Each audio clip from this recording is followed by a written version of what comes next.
Hello बच्चों, कैसे हो आप। मैथ्स बाई केंद्र में आपका स्वागत है। मैं आपके लिए लेकर आया हूँ डिफरेंशिएशन पार्ट 4। बच्चों, class 12 CBSE, UP, ICSE board में ये पूछा जाता है बच्चों। डिफरेंशिएशन बहुत इंपॉर्टेंट है, इसलिए आज हम आपके लिए लाए हैं differentiation of the first principle method. जैसे कि इससे पिछले हम 3 पार्ट्स बनाए हुए हैं, उसको आप जरूर देखिएगा। उसको अगर आप देखेंगे तो ये पार्ट भी आपको काफी अच्छा समझ में आएगा बच्चों। चलिए स्टार्ट करते हैं। Differentiation of first principle method, जिसको हिंदी में कहते हैं प्रथम सिद्धांत से अवकलन करना। कैसे करेंगे? सबसे पहले बच्चों हमें क्या करना है, देखिए फर्स्ट प्रिंसिपल मेथड से हम लोग जब भी सवाल लगाते हैं तो जो कि जितने भी डिफरेंशिएशन होते हैं बच्चों, उन सभी का हम डिफरेंशिएशन कर सकते हैं इस मेथड से, प्रिंसिपल मेथड से। तो प्रिंसिपल मेथड से डिफरेंशिएशन करने के लिए हमको सबसे पहले करना क्या होता है बच्चों, उसको जो फंक्शन होता है, चाहे वो ट्रिग्नोमेट्रिकल, एक्सपोनेंशियल हो, इनवर्स हो, ऐसा कोई भी फंक्शन हो, आप पहले इसको y मान लीजिए। और हमको ये पता होना चाहिए कि y किसके इक्वल होता है, fx के। तो बच्चों जो भी फंक्शन होगा वो fx और y दोनों की इक्वालिटी में रहेगा। तो चलिए स्टार्ट करते हैं। तो हमारा पहला जो ये काम होगा कि हमें लेट करना है y is equal to fx, और fx यहाँ पे फंक्शन हमने ले लिया बच्चों साइन इनवर्स x का। किसका ले लिया? साइन इनवर्स x का। अब हम साइन इनवर्स x का नॉर्मल जब डिफरेंशिएशन करते हैं बच्चों, तो हम क्या पाते हैं, d by d x sine inverse x is equal to 1 by root 1 minus x square. तो उसी वैल्यू को हम यहाँ पर फर्स्ट प्रिंसिपल मेथड से लाएंगे। ठीक है बच्चों, तो चलिए स्टार्ट करते हैं। y is equal to sine inverse x है बच्चों। देखिए यहाँ पे मैंने लिखा y is equal to sine inverse x। तो बच्चों अगर y में कोई भी वैल्यू इंक्रीज करेगा ना, तो उसके x के वैल्यू में भी कोई वैल्यू इंक्रीज करेगा। चलिए इंक्रीज, इसमें देखिए y में हमने k को इंक्रीज किया, तो x में क्या इंक्रीज कर रहे हैं, h को। क्या कर रहे हैं? h को। यानी y में अगर k को बढ़ा दिया तो h में भी कुछ हो सकता है, पर मतलब साइन इनवर्स में भी कोई परिवर्तन आएगा, चेंजेस आएंगे। तो वो मान लिया हमने h, उसमें चेंजेस आएगा। तो चलिए y plus k is equal to sine inverse x plus h हो गया। बच्चों हमें क्या करना चाहिए, जो ये साइन इनवर्स है बच्चों, इसको इधर लाना है हमको। जैसे यहाँ पे साइन इनवर्स x है तो हमें x की वैल्यू निकालना है, इधर से x प्लस h की वैल्यू निकालना है। तो आप चाहो तो ऐसे पार्ट में डिवाइड कर सकते हो। तो यहाँ से x की वैल्यू क्या मिलेगा बच्चों, साइन y हो जाएगा। अच्छा यहाँ पे साइन इधर लाएंगे तो ये इनवर्स हट जाएगा बच्चों, यहाँ लिख जाएगा साइन y प्लस k। तो यहाँ पे हो जाएगा x प्लस h। बच्चों हमें यहाँ से h की वैल्यू निकाल लेनी चाहिए। किसकी वैल्यू निकाल लेनी चाहिए? h की। तो देखिए h अगर आप यहीं पर रखे हुए हो तो x इधर आएगा, यानी कि ये वैल्यू आपका यहाँ लिखा जाएगा sign y plus k minus का x बच्चों, क्योंकि h की वैल्यू निकाल रहे हैं तो x इधर आएगा तो माइनस का x हो जाएगा। तो ये ध्यान रखना है बच्चों, बहुत अच्छा है, बहुत इजी है। देखिए कैसे लग जाता है सवाल ये। तो हमें एक चीज और ध्यान देना है बच्चों, वेयर कि h टेंड्स टू जब 0 होता है तब आपको k टेंड्स टू क्या करना होता है बच्चों, 0 रखना होता है। यानी जब तक h चलेगा तब तक तो h रहेगा, जैसे ही h हटेगा उसकी जगह k टेंड्स टू 0 हमको ले लेना है बच्चों। तो ये चीज बहुत ध्यान रखिएगा। और याद रखिए बच्चों, इसमें थोड़ा सा लिमिट्स एंड कंटिन्यूटी भी आनी चाहिए आपको, क्योंकि कहीं ना कहीं आपका लिमिट्स एंड कंटिन्यूटी भी यूज होता है। तो उसके लिए हम बाद जैसे ही वो आएगा हम आपको वो फॉर्मूले आपको बता देंगे, ताकि आप इजीली सॉल्व कर लें बच्चों। और फिर बाद में हम लिमिट्स एंड कंटिन्यूटी का भी चैप्टर लेकर आएंगे, तो उससे आप और अच्छा समझ जाएंगे। चलिए फिर आगे देखिए क्या करते हैं। यहाँ से तो h की ये वैल्यू निकाल लीजिएगा, यहाँ से x की वैल्यू निकाल लीजिएगा। अब एक फॉर्मूला होता है फर्स्ट प्रिंसिपल मेथड का, वो आप अप्लाई करिए। यहाँ पे लिखेंगे dy बाई डी एक्स। क्या लिखेंगे बच्चों? dy बाई डी एक्स बच्चों। तो बच्चों dy बाई डी एक्स लिख लेना है, और उसके बाद हमें जिस फंक्शन का डिफरेंशिएशन फर्स्ट प्रिंसिपल से करना होता है बच्चों, वो लिख लेना है। मुझे y is equal to fx, और fx हमारा क्या है बच्चों, साइन इनवर्स x है। तो मैं यहाँ लिख लूंगा साइन इनवर्स x। तो ये देखिए हमने लिख लिया साइन इनवर्स x। तो बच्चों यहाँ पे आप साइन इनवर्स x लिखेंगे, उसके बाद आप क्या करेंगे, यहाँ लिखेंगे लिमिट h टेंड्स टू 0। और यहाँ देखिए फंक्शन का एक फॉर्मूला होता है, अभी आप नहीं भी लिख रहे हैं तो आप फॉर्मूला ही लिख लीजिए, dy by d x of fx is equal to limit h tends to 0 fx plus h minus fx upon h हो जाएगा बच्चों। ये इसका फॉर्मूला है प्रथम सिद्धांत से इसको लगाने का। तो आप जितने भी सवाल लगाओगे वो इसी फॉर्मूले से लगेगा बच्चों, ठीक है। तो चलिए हम स्टार्ट करते हैं फिर dy बाई डी एक्स। यहाँ पे फंक्शन क्या है fx का बच्चों, यहाँ पे है साइन इनवर्स x है। अब आपको यहाँ पे लिखना है लिमिट h टेंड्स टू 0 और fx प्लस h। देखिए बच्चों जब fx ये होता है तो आप खुद सोचिए ना, अगर fx ये है और x की जगह अगर मैंने h लगा दिया तो बच्चों यहाँ पे क्या बन जाएगा, x प्लस एच हो जाएगा, जहां x आएगा वहां x प्लस एच लिख जाएगा। तो चलिए हम भी यहाँ लिख देते हैं limit x tends to 0 fx plus h की वैल्यू कितना है बच्चों, sine inverse x plus h कितना है बच्चों, sine inverse x plus h, और fx कितना है, fx हमारा है बच्चों साइन इनवर्स x, और नीचे हमारा क्या है h है। अब हमको क्या करना है बच्चों, sine inverse x plus h, जरा ध्यान दीजिए, sign inverse x plus h किसके इक्वल है, देखिए y प्लस k के है, किसके इक्वल है, तो हम यहाँ पे लिखेंगे limit h tends to 0, sine inverse x plus h की वैल्यू है y प्लस k बच्चों, साइन इनवर्स x की वैल्यू है y, नीचे आपका है h। अगर आप h को भी हटा दें तो ज्यादा अच्छा है बच्चों, तो फिर जैसे ही आप h को हटाएंगे तो एक चीज याद रखिएगा, फिर आपको ये लिमिट हटानी पड़ेगी, यहाँ पे लिखना होगा k टेंड्स टू 0 बच्चों, क्या लिखना होगा, k टेंड्स टू 0, क्योंकि h तो कहीं रह ही नहीं जाएगा ना, तो लिमिट किसकी आ जाएगी, k की आ जाएगी। तो h की क्या वैल्यू है, sine y plus k, sine y plus k, देखिए मैंने पहले ही निकाल लिया है माइनस x, क्या लिख जाएगा, माइनस x हो जाएगा, देखिए बच्चों, और x हमारे पास क्या है ये भी हम आपको बता दें, थोड़ा सा यहाँ पे आप इसको लिख लीजिए तो ज्यादा अच्छा है, क्योंकि x को हटाना है, इन टर्म्स ऑफ y में लाना है बच्चों, तो मुझे x नहीं रखना है यहाँ पे, तो यहाँ पे हो जाएगा साइन y प्लस के, और x की वैल्यू क्या है, साइन y है। देखिए जब आप इसको लगाएंगे तो आपको खुद ही समझ में आएगा कि यहाँ पे किसकी किसकी वैल्यू मुझे चाहिए, तो ये देखिए साइन y भी आ गया, तो x हट गया, h भी हट गया, सारा टर्म्स y और k में बन गया, और k की लिमिट लग गई बच्चों। और याद रखिएगा हमने अभी लिखा था कि वेयर h जब तक चलेगा तो h टेंड्स टू 0 रहेगा, उसके बाद बच्चों क्या हो जाएगा, k टेंड्स टू 0 हो जाएगा। तो अब यहाँ पे देखिए आगे बढ़िए सवाल को थोड़ा सा देखिए, तो y से y बच्चों क्या हो रहा है, कैंसिल हो रहा है, फिर यहाँ लिखिए लिमिट k टेंड्स टू 0, बच्चों ऊपर बच रहा है k, और नीचे देखिए साइन, और ये हो गया c माइनस साइन d, तो sine c minus sine d का बच्चों ये फॉर्मूला मैं लिख दे रहा हूँ, sine c minus sine d का क्या फॉर्मूला होता है, 2 cos c प्लस d, क्या होता है बच्चों, c plus d by 2 into sine c minus d by 2। बच्चों ये बहुत इजी फॉर्मूला है, हाई स्कूल और फर्स्ट ईयर में ही ये सिखा दिया जाता है, तो अभी आप तो 12th में आए हैं तो आपको ये फॉर्मूला पता होना चाहिए। तो बच्चों यहाँ पे k लिखना है sine y plus k minus का साइन y में sine c minus sine d वाला फॉर्मूला लगाएंगे, तो बच्चों यहाँ 2 लिखना है, फिर cos लिखना है, आप चाहो तो यहाँ पे एक छोटा सा ऐसे ब्रैकेट लगा सकते हो, तो c की वैल्यू बच्चों y प्लस के है, और d की वैल्यू है y, तो हमें यहाँ लिखना है y प्लस के, और प्लस का d है तो d हमारा y है बच्चों, नीचे 2 हो जाएगा, ब्रैकेट क्लोज, फिर यहाँ पे आप लिखोगे साइन, फिर से y रूल लगाएंगे, तो c की जगह हमारा y प्लस के है, और d हमारा क्या है बच्चों, माइनस का d है ना, तो y अपॉन नीचे 2 हो जाएगा। अब देखिए बच्चों यहाँ से तो y कट जाएगा, और ये k थोड़ा सा आप बीच में लिखिए तो ज्यादा अच्छा रहेगा, ज्यादा बेटर रहेगा, तो यहाँ पे आपका लिमिट हो जाएगा k टेंड्स टू 0। बच्चों इसमें थोड़ा ध्यान देना है कि जितने k वाले वैल्यूज हैं, जैसे यहाँ पे k है और अपॉन में साइन और k, ये तो बचा है साइन k बाई 2, इसको आप अलग कर लीजिए, क्यों, क्योंकि इसमें एक फॉर्मूला अप्लाई होता है, अगर लिमिट थीटा टेंड्स टू 0 है बच्चों, तो अगर आपका लिखा है थीटा अपॉन साइन थीटा, तो वैल्यू 1 हो जाती है, क्या हो जाती है बच्चों, वैल्यू 1 हो जाती है, चाहे फिर वो साइन थीटा ऊपर लिखा हो और थीटा नीचे लिखा हो तो भी वैल्यू 1 हो जाएगी। ठीक है बच्चों, तो ये ध्यान रखना है, साइन थीटा अपॉन थीटा हो तो भी 1 होगा, बस ये एंगल और ये वैल्यू दोनों सेम होने चाहिए, अगर सेम नहीं है तो आप सेम बना लीजिए, बनाएंगे तो ही आप 1 लिख पाएंगे उसको, और यहाँ की लिमिट हमेशा 0 होनी चाहिए। तो हमने क्या देखा, हमने देखा कि यहाँ पे है, ठीक है, k की लिमिट भी है, ठीक है, साइन ये है हमारा, लिख लीजिए आप साइन, देखिए लिखा क्या है, k बाई 2 है बच्चों, क्या है, तो हमने कहा कि यहाँ जो एंगल होगा वही यहाँ पे भी होना चाहिए, तो आपको क्या करना चाहिए, आपको यहाँ पे 2 से डिवाइड करना है, फिर 2 से यहाँ बच्चों क्या करना है, मल्टीप्लाई करना है, फिर इनटू, क्योंकि 2 कट जाएगा।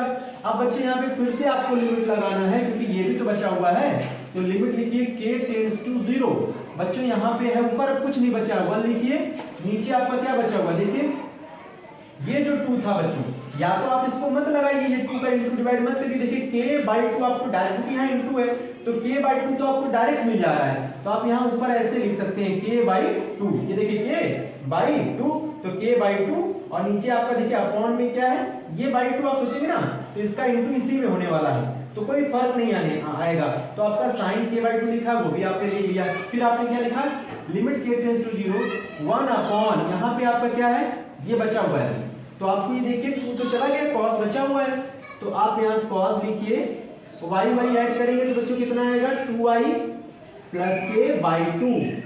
ठीक है बच्चों, तो ये हमारा आ जाएगा। अब हम इसको थोड़ा सा यहाँ सॉल्व करेंगे। देखिए ये वैल्यू का मान कितना हो जाएगा, इस फॉर्मूले से देखिए इसका मान 1 हो जाएगा बच्चों, क्या हो जाएगा 1। अब यहाँ पे देखिए 1, अब यहाँ पे डायरेक्टली आप k की लिमिट लगा सकते हैं बच्चों, क्या लगा सकते हैं, k की लिमिट लगा दीजिए। तो हम लिमिट जब लगा देते हैं तो लिमिट लिखा नहीं जाता है, तो ध्यान रखिएगा। तो 1 अपॉन k की जगह 0 हो जाएगा, 2i प्लस 0, 2i आएगा, 2y/2 हो जाएगा बच्चों, 2 से 2 क्या हो जाएगा, कैंसिल हो जाएगा, तो आपका केवल 1 अपॉन cos y आएगा। क्या आएगा, 1 अपॉन cos y। लेकिन बच्चे एक चीज ध्यान रखना है आपको कि cos y तो आ गया है, लेकिन यहाँ पे देखिए sin y की वैल्यू क्या क्यों है, क्योंकि सवाल तो मेरा x में चल रहा था, सवाल तो x में चल रहा था ना, बाद में आपने y मान के उसको जो है आंसर में y लेके आए हैं, लेकिन y में आंसर नहीं आना चाहिए, सवाल x में है तो x में ही आंसर आपको देना है। तो cos y एक ऐसा टर्म्स है जिसमें y आया हुआ है, cos y को sin में चेंज करना पड़ेगा, तो ये तब जाके sin y बनेगा और sin y की वैल्यू हमें x लगानी होगी। तो देखिए फॉर्मूला होता है 1 अपॉन, आपने पढ़ा होगा sin square theta plus cos square theta 1 होता है, तो cos स्क्वायर थीटा की वैल्यू क्या हो जाएगी 1 माइनस sin स्क्वायर थीटा, केवल cos थीटा निकालना है तो under root 1 minus sin square theta हो जाएगा बच्चों, तो under root 1 minus sin square theta. लेकिन बच्चों यहाँ पे ध्यान रखना है थीटा नहीं है, यहाँ पे y है, तो आपको y लिखना होगा। फिर इक्वल लगाइए बच्चों 1 upon under root minus 1 minus sin y की वैल्यू बच्चों क्या है, sin y की वैल्यू है x, तो ये वहां लगा दीजिए। देखिए कितने आराम से डिफरेंशिएशन हो गया, यानी कि हमको dy/dx ये जो चल रहा है dy/dx of sin inverse x का डिफरेंशिएशन कितना आएगा बच्चों 1/√1 माइनस x स्क्वायर। तो ये पूरा फर्स्ट प्रिंसिपल मेथड लगाने का तरीका है बच्चों, ये बहुत अच्छा क्वेश्चन है। अगर ऐसे क्वेश्चन की आप तैयारी करते हैं तो इससे क्या होगा कि आपके अंदर मैच्योरिटी ज्यादा आएगी बच्चों। ठीक है, तो आप इसको नोट कर लीजिए, वीडियो को पॉज करके हम आगे फिर नेक्स्ट सवाल बताते हैं आपको। बच्चों जैसे कि अभी हमने फर्स्ट प्रिंसिपल मेथड आपको बताया है, तो उस पर मैंने एक ही सवाल इसलिए बताया है क्योंकि सारे सवाल अब आपको उसी प्रोसीजर पर लगाने हैं, चाहे फिर वो tan इनवर्स x हो, cot इनवर्स x हो, cosec इनवर्स x हो, sec इनवर्स x हो, आप नॉर्मली उस तरह से लगा सकते हैं बच्चों। लेकिन अब हम आपके लिए दूसरा सवाल लेकर आए हैं y = tan inverse 2x upon 1 minus x square. ऐसे सवाल आपके पेपर में पूछे जाएंगे बच्चों, ऐसे ही सवाल आपके पेपर में पूछे जाएंगे, ये ध्यान रखिएगा। तो y = आपके पास क्वेश्चन क्या है tan inverse 2x upon 1 minus x square बच्चों। तो सबसे पहले आपको ध्यान देना है कि जो आपके पास क्वेश्चन है इसमें आपको क्या दिया गया है, इसमें आपको इनवर्स फंक्शन दिया गया है। क्या दिया गया है, इनवर्स, और इनवर्स रहता है तो tan, अब हम जब डिफरेंशिएशन करेंगे बच्चों तो ये tan इनवर्स x हो जाएगा। अब इतनी बड़ी वैल्यू को हम जो है अगर हम नॉर्मल डिफरेंशिएशन से लगाएंगे तो थोड़ा बड़ा हो जाएगा बच्चों, इसके लिए हमको इसको थोड़ा सा इनवर्स फंक्शन आना चाहिए इसको लगाने के लिए। तो अगर आपने इनवर्स फंक्शन नहीं पढ़ा है तो मैं उस पर भी वीडियो जल्द लाऊंगा, तो आप उसको भी अच्छे से समझ जाएंगे। तो y = tan inverse 2x upon 1 minus x square. तो हमें क्या करना है बच्चों, लेट कर लेना है। क्या करना है, देखिए इसमें क्या होता है ना, खुद ही आपको फार्मूले नजर आते हैं ट्रिग्नोमेट्रिकल फार्मूले। कैसे, tan है तो आपको अंदर tan बनाना होगा ताकि tan से tan इनवर्स कैंसिल हो जाए बच्चों। क्या होगा, देखिए 2x की जगह tan थीटा सोचिए जरा, 2 tan theta upon 1 minus tan square theta. एक नॉर्मल फार्मूले से ये वैल्यू सब लगते हैं इनवर्स वाले जितने होते हैं। तो लेट कर लीजिए बच्चों क्या, x = tan थीटा। तो आप यहाँ थीटा की वैल्यू जरूर निकाल लीजिएगा। अब आप कहोगे ऐसा क्यों करते हैं, ऐसा इसलिए करते हैं क्योंकि क्वेश्चन तो हमारा x में होता है ना, हम तो थीटा मानते हैं, तो हम थीटा के रिस्पेक्ट में डिफरेंशिएशन नहीं कर सकते हैं क्योंकि हमको d/dx चाहिए, हम x के रिस्पेक्ट में डिफरेंशिएशन करेंगे बच्चों। तो ये ध्यान रखना है। तो यहाँ पे लिखिए y = tan इनवर्स 2x की जगह बच्चों क्या है, tan थीटा है upon 1 minus tan square theta. तो बच्चों यहाँ लिखा जाएगा tan इनवर्स tan 2 थीटा, इसका फॉर्मूला है tan 2 थीटा। अब ये देखिए tan से tan कैंसिल हो जाएगा, आप काटिएगा नहीं, बस ये कैंसिल हो जाता है। आप यहाँ लिखिए 2 थीटा, और थीटा की वैल्यू क्या है बच्चों, ये देखिए लिखा है मैंने tan इनवर्स x। कितना इजी लग गया आपका सवाल, देखिए 2 tan इनवर्स x। अब आप आराम से डिफरेंशिएशन कर सकते हैं x के रिस्पेक्ट में। यहाँ लिख सकते हैं आप differentiation with respect to x। तो बच्चों y को हम लिखेंगे dy बाई डी एक्स। इसका मतलब होता है हिंदी में x के सापेक्ष अवकलन करने पर। तो चलिए dy by d x is equal to tan inverse x का बच्चों डिफरेंशिएट करेंगे तो 1 बाई 1 प्लस एक्स स्क्वायर होगा, और x का करेंगे तो 1, क्योंकि हमें x तक का डिफरेंशिएट करना होता है। तो हमारे पास जो आंसर आएगा बच्चों वो dy बाई डी एक्स 2 का 1 में इंटू नीचे क्या हो जाएगा 1 प्लस एक्स स्क्वायर, ये हमारा आंसर हो जाएगा बच्चों। ठीक है बच्चों, आप देखिए हम इतने अच्छे अच्छे क्वेश्चंस लेके आ रहे हैं, तो आप भी हमारी मेहनत को थोड़ा सा मेहनत पर ध्यान दें और वीडियो को सब्सक्राइब जरूर कर लीजिए, सब्सक्राइब कर लीजिए। और इस तरह से क्वेश्चंस हम आगे आपको और भी बता रहे हैं, आप फिलहाल इसको नोट कर लीजिए। ठीक है बच्चों, नया सवाल आया है y is equal to tan inverse root 1 minus cos x upon 1 plus cos x। तो बच्चों इस तरह के सवाल जो होते हैं ना, हमने आपको बताया कि जो इनवर्स होता है उसको कैंसिल करने के लिए आपको अंदर भी आपको 10 जैसा बनाना होगा। इनवर्स नहीं बनाना, आपको 10 बनाना है, ताकि 10 इनवर्स और एक 10 ये एक दूसरे से कैंसिल हो जाएंगे और अंदर की वैल्यू नॉर्मली सॉल्व हो जाएगा। अब आप कहेंगे इसमें क्या माने, तो ऐसा जरूरी नहीं होता है कि हर जगह माना ही जाए। तो बच्चों इसमें देखना पड़ता है कि क्या ये लॉजिकल फॉर्मूले से अपने ही फॉर्मूले से लग सकते हैं। यस, ये अपने ही फॉर्मूले से लग जाएंगे। कैसे? cos x है, आपको देखना है यहाँ 1 भी है cos x के साथ, cos x यहाँ भी 1 है, तो cos x के जो बच्चों फॉर्मूले होते हैं वो आपको ध्यान रखना है। cos 2x का हम आपको फॉर्मूला बता रहे हैं, cos 2x का बच्चों ये होता है फॉर्मूला, एक होता है 2 cos स्क्वायर x माइनस 1 और एक होता है 1 माइनस 2 sin स्क्वायर x। तो बच्चे यहाँ जो आप फार्मूला देख रहे हो, ऐसे तो cos 2x के और भी फॉर्मूले होते हैं, बट अभी हमने आपको दो ही बताए हैं क्योंकि यूज इन्हीं दोनों का है। यहाँ पर जब भी 1 आए cos के साथ, जब भी 1 आए, देखिए 1 यहाँ पे भी 1 यहाँ पे भी है, तो आपको डिसाइड करना है कि कौन सी जगह cos का कौन सा फार्मूला लगेगा। देखिए अब अगर cos नेगेटिव है, अगर आपका cos क्या है, नेगेटिव है, तो ध्यान रखिएगा cos नेगेटिव में हमेशा पॉजिटिव 1 की वैल्यू लगाएंगे हम। क्यों? क्योंकि ये माइनस जाके अंदर इसको माइनस और इसको प्लस करेगा, तो ये 1 कैंसिल हो जाएगा, क्योंकि 1 को कैंसिल करना है। क्या करना है? 1 को कैंसिल करना है। और इस प्रोसेस से ये लगाएंगे तो ये प्लस का साइन अंदर कोई भी साइन चेंज नहीं करेगा, तो -1 से +1 कैंसिल हो जाएगा बच्चों। नॉर्मल है सवाल ये। तो y tan inverse 1 minus cos x का फॉर्मूला कौन सा लगेगा बच्चों? ये वाला, चाहे दे दीजिए ऐसे लगा के, तो 1 माइनस 2 sin स्क्वायर। बच्चों एक चीज ध्यान रखना है, यहाँ पे cos x है, यहाँ पे 2x है, तो आप याद रखिए जब 2x था तो x आया, और जब x है तो क्या आएगा बच्चों? तो बच्चों ध्यान रखिएगा tan इनवर्स रूट में 1 माइनस cos x का फॉर्मूला क्या है बच्चों? याद रखिए यहाँ x है, तो जब 2x था तो बच्चों यहाँ देखिए x आ रहा है, यानी इसका हाफ हो जाता है। तो जब केवल x होगा तो x का हाफ क्या हो जाएगा? x/2 क्या हो जाएगा? तो आपको यहाँ पे लगाना है x/2, नीचे भी आपको इसी तरह से करना है, ब्रैकेट लगाना है और ये वाला फॉर्मूला लगाना है, ये वाला। तो 2 cos स्क्वायर x/2 -1। बच्चे ये हो गया सवाल, देखिए कितना इजीली हो गया। तो tan इनवर्स लिखिए, रूट लगाइए, माइनस के अंदर इंटू करिए, -1 + 2 और यहाँ पे लिख जाएगा sin स्क्वायर x/2, नीचे भी आप ब्रैकेट में प्लस का इंटू करिए बच्चों, तो 2 cos स्क्वायर क्या हो जाएगा? 2 cos स्क्वायर x/2 -1। तो यहाँ से 1 से 1 कैंसिल, 1 से 1 कैंसिल हो जाएगा बच्चों। y is equal to tan inverse, देखिए 2 से 2 भी कैंसिल हो जाएगा, और sin अपॉन cos क्या हो जाएगा बच्चों?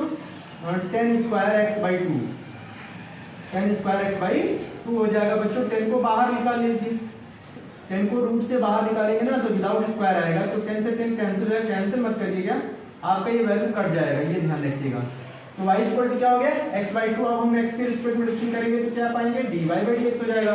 और देखिए इसका डिफरेंशिएट कैसे करते हैं? 1/2 कांस्टेंट है, आगे कर लेंगे, x का करेंगे तो बच्चों कितना हो जाएगा? 1, यानी 1/2 आपका आंसर हो जाएगा बच्चों। इसको भी नोट कर लीजिए वीडियो को पॉज करके बच्चों। नेक्स्ट सवाल है y equal to tan inverse cos x upon 1 plus sin x। इसमें क्या करना है बच्चों? आपको ध्यान रखना है 1 cos के साथ होना चाहिए, जो है नहीं यहाँ पे, और याद रखिए tan इनवर्स है तो अंदर 10 बनना चाहिए, तो अभी ऐसा कोई फॉर्मूला तो यहाँ अप्लाई नहीं है, तो हम क्या करेंगे बच्चों? चलिए स्टार्ट करते हैं। y equal to tan inverse लिखिए, और देखिए cos को हम क्या बनाएंगे? sin बनाएंगे, और sin को cos बनाएंगे। देखिए cos का फॉर्मूला क्या होता है? आप लिखेंगे sin 90 माइनस थीटा। अच्छा ठीक है, क्योंकि sin 90 माइनस थीटा बच्चों cos थीटा होता है, तो इसको ये लिखा रह सकता है। फिर sin x लिखा है तो इसको हम cos लिख सकते हैं, cos 90 माइनस थीटा। तो बच्चों ये इजीली सॉल्व हो जाएगा। y is equal to tan inverse, फिर आपको लिखना है यहाँ पे देखिए sin और इतने को थीटा मानिए। तो बच्चों जब आप sin थीटा मानेंगे ना तो ये फॉर्मूला अप्लाई हो जाएगा 2 sin theta by 2 into cos theta by 2 बच्चों। तो यहाँ पे आपको ध्यान रखना है, तो आपको लिखना है 2 sin थीटा बाई 2। अब देखिए जो 1/2 आ रहा बच्चों, तो 1/2 का इसी में इंटू हो जाएगा अंदर ऐसे करके। देखिए π/4 और x में इंटू करेंगे तो x/2। लेकिन बच्चों हमें भी cos का भी तो लिखना है, तो cos में भी ऐसे करिए π/4 माइनस x/2। तो नीचे आ जाइए 1 प्लस cos थीटा का ऐसा फॉर्मूला लगाइए कि 1 कैंसिल हो जाए। तो हमने आपको अभी भी इसके पहले वाले क्वेश्चन बताया 2 cos square theta by 2 minus 1 करेंगे तो 1 कैंसिल। लेकिन बच्चों यहाँ पे थीटा की जगह क्या चला है, π/2 माइनस x, उसमें 1/2 का अंदर इंटू करेंगे तो ये फिर से हो जाएगा π/4 माइनस x/2 और -1। देखिए इजीली सॉल्व हो जाएगा, बस आपको थोड़ा सा ध्यान देना है। यहाँ पे 1 से 1 क्या हो जाएगा बच्चों, कैंसिल हो जाएगा। y = tan inverse.